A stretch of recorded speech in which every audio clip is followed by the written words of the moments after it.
Michigan Replay exclusive in the locker room. When the Wolverines get the roses in, we at Michigan Replay spare no expense, and we have roses on the set.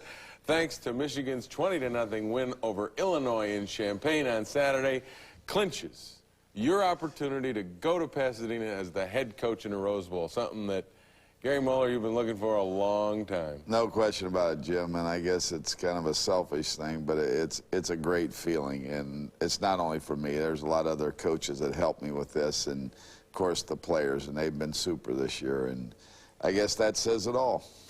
And a great game for Michigan on the road, having to do this, a team that's just been outstanding on the road over the past few years. Right, and we did a good job today, particularly our defense. We start out here early in the game and stop Illinois, and they faked the punt, and our special teams were really alive there. Were you surprised that Coach Makovic tried to fake that early in the game? Well, we had rushed a lot, and then the fact they were kicking into a strong wind, so I think they wanted to do something to set the tempo. Here we come back right away, hit Yale Van Dyne, and Jimmy got knocked out there and didn't even know he fumbled the football. Right? And they get it back at our 27, which we had 5 drives that we stopped ourselves on inside their 20 today. Talk about your defense. Boy, they were playing solid against Illinois. Yes, they did, and the kids really hustled, and we're really excited. I think we got better pressure on the passer, and they moved the ball some, but we stopped them when we had to and forced them to kick some field goals. Here Elvis goes back, and we have a good throw there to Desmond. He played a good game, obviously, and caught the ball well. Elvis was 16 for 20, and here comes Desmond on the reverse. You found ways to get Desmond the ball. They were trying to take him away from you. Well, they took a lot of the passing game away from us. They doubled him a lot. They'd never leave him alone other than one time, and then we hit him on the goal line for a touchdown. Here Ricky breaks up the middle, and this is our second time with the ball. We're first and goal on the 3, and then we turn the ball over again. Ricky here is going to take the ball clear down to the 1, and they pull the ball away from him. As a back, you got to hang on to that ball. Now, at this point, you know, with you having chances and any close and looking at the scoreboard and being 0-0, you got to be really worried. Oh, this is exactly how you get beat. When you don't take advantage of scoring opportunities and their defense is getting you stopped, then you're in trouble. But our defense played better than theirs. That was so helpful. You alternated Ricky Powers and Jesse Johnson a lot, too. Moved them back and forth, good change of pace, and did a good job with that, I thought. Here Elvis hits Desmond on a quick out. But the tempo of the two going back and forth, I think, really helped us. Heading into the second quarter, you get to work with Ricky Powers on the ground, his biggest run of the day. There Ricky breaks loose, and we get a big gain there, about 20-some yards, and we come back on 4th and 2. 4th and 2 going for it, a little bit of a gamble. Yeah, I just felt I wanted to get that ball in the end zone, and I was worried about the wind. But then we had a major penalty that set us back and forced us to kick a field goal, and J.D. really nailed a couple into the wind today. That was into the wind, and you said that was big for the attitude of the club, right? Right, exactly. And, you know, if you can tell anything from practice, he really kicked well all week in practice, and he needed that because we're going to need him in the stretch. Maybe this is the worst play you saw all day. Well, Verduzco gets out on this and scrambles and gets a first down, and then later on he's going to scramble and throw a long one down there. But here's how you help yourself with a shutout, Jim, and this one hits the crossbar and bounces a little short. Second one. And that's with the window, I will say that. Second one I've seen hit the crossbar and bounce back. Both of them were at Illinois. Yes, right. Yeah, a couple years ago we won one 17-14. They missed it. Here they fumble the ball. We get a good break before halftime. Verduzco gets nervous seeing Ritter blitz, and Brian Townsend recovers the ball on the 6. We get down inside. They give single coverage to Desmond, and El makes a great throw there, and Desmond makes a great catch. When you see single coverage, do you automatically check into a Desmond play? Yeah, we have that ability, yes, because we want to force them to double because of the formation we're in. If we don't, they got too many people in there for us. Here they make a good throw and catch, and then Corwin comes up and makes a big hit. Then they attempt this field goal, and it's wide, obviously, to the left, so 10-0 at halftime.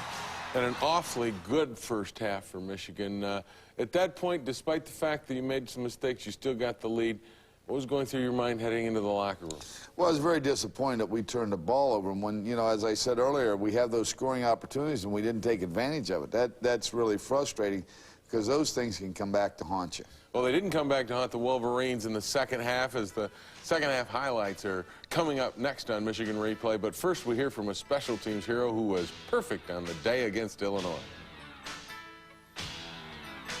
Yeah, I've always had my best games against Illinois. I don't know why. It just always works out that way. I think I'm 8 for 8 in my career against them. And I just always play well against them. So I knew going in that, especially with the wind the way it was, if I could get with the wind, I'd have a great day. But luckily, I got a good day against the wind.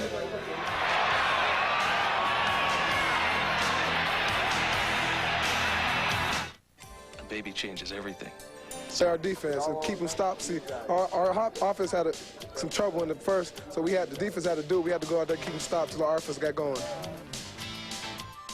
Well, the defense certainly did their job. They stopped Illinois all day on Saturday. The offense did get going, but coming out of the locker room with a 10-0 lead, you still had to say, this game's not over. I'm in a hostile environment down here. We got to get something going. Exactly, and very concerned about that, because as long as you're playing great defense, you know, you got a guy on the mound throwing no-hitter, you got a good chance of winning, and our defense did exactly that today. Opening up the third quarter, put a pretty impressive drive together. This had to make you feel good. Oh, yeah. Here we hit, Elvis hits Yale coming across the middle. I thought Yale played very well. He was out for over a quarter after he got knocked out, but then he came back. Here, Ricky started running like Ricky Powers of old. He had some impressive runs there, and as you indicated, we switched off with Ricky and Jesse, and here's Jesse bouncing outside, making a good shallow cut there. It's a little more of that change of pace type. Ricky and Jesse are a little different. They're different. There's no question about it, and that really helps. Here, Yale makes a nice run here after he catches the ball. He's having a good year for us. Couldn't get in, but J.D. comes in again against the wind, makes his second. Right. How big was that? Very big.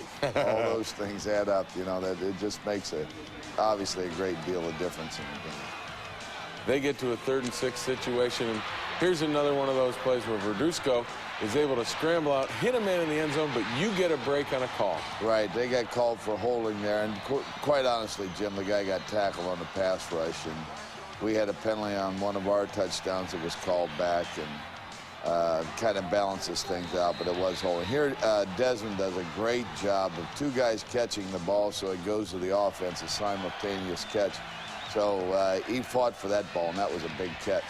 3rd and 6, another big catch. There's a great catch by him, laying out 3rd and 6 for over 20 yards there. So we were able to hit some passes. I said Elvis was 16 for 20. Here we get another, now we get an interception. That route was a little off there. We should have ran a better route, and they intercepted the football. Now they come back. Now they're going to make a game out of this, so you got to be sitting there sweating a little bit. Yeah, here's a crazy play. Verduzco's scrambling around. He goes all the way back, lays one up. Pat Maloney's right there. He backed up to intercept it, and their guy ran right in front of him and caught the ball.